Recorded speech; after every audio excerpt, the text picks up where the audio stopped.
నేటి ఆధునిక యుగంలో ఉదయం పూట అల్పాహారం అంటే ఇడ్లీ, పూరి, దోశ వంటివే మనకు గుర్తుకొస్తాయి.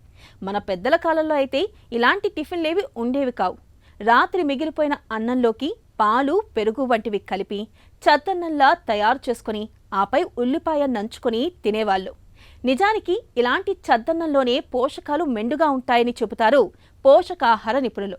చద్దన్నంలో దాగిన ఆరోగ్య ప్రయోజనాల గురించి ఇప్పుడు తెలుసుకుందాం.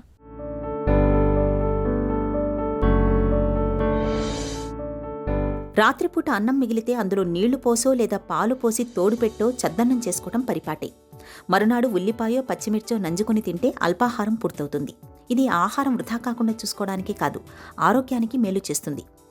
అన్నం, చపాతీల వంటివి చల్లబడినప్పుడు వాటిలోని సరళ పిండి పదార్థాలు సంక్లిష్టంగా, కఠినంగా మారతాయి.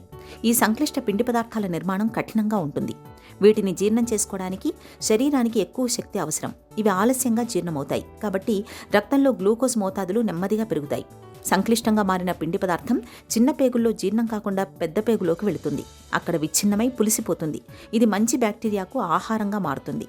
ఇది పేగులను ఆరోగ్యంతో ఉంచడంతో పాటు రోగ నిరోధక శక్తిని కూడా పెంపొందిస్తుంది.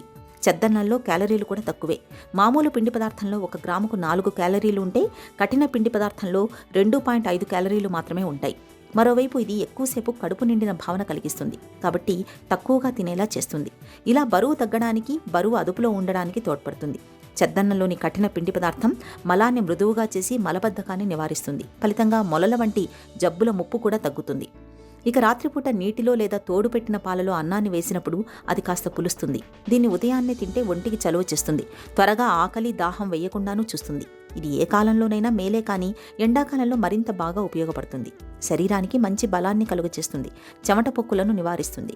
జీర్ణాశయంలో ఆమ్ల గుణాన్ని తగ్గిస్తుంది. చద్దన్నంతో పాటు ఉల్లిపాయను నంచుకోవటం వల్ల తగినంత పీచు లభిస్తుంది. ఫలితంగా మలబద్ధకము దరిచేరదు. పులిసిన ఆహారం కావటం వలన మానసిక ఆందోళన తగ్గుముఖం పడుతుంది. అయితే రాత్రి మిగిలిన అన్నాన్ని ఫ్రిడ్జ్లో భద్రపరిస్తే ఇబ్బందేమీ ఉండదు. కానీ ఎక్కువసేపు బయట పెడితే పాచిపోయే ప్రమాదం ఉంది. దీంతో వాంతులు, విరేచనాల వంటి లేనిపోని సమస్యలు వస్తాయి. ముఖ్యంగా వేసవి కాలంలో అన్నం త్వరగా చెడిపోతుంది. అంటే సరైన పద్ధతిలో భద్రపరచకుండా రాత్రిపూట వండినవి మరునాడు తింటే ఇబ్బందులు కొని తెచ్చుకున్నట్టే అవుతుందని గుర్తుంచుకోవాలి.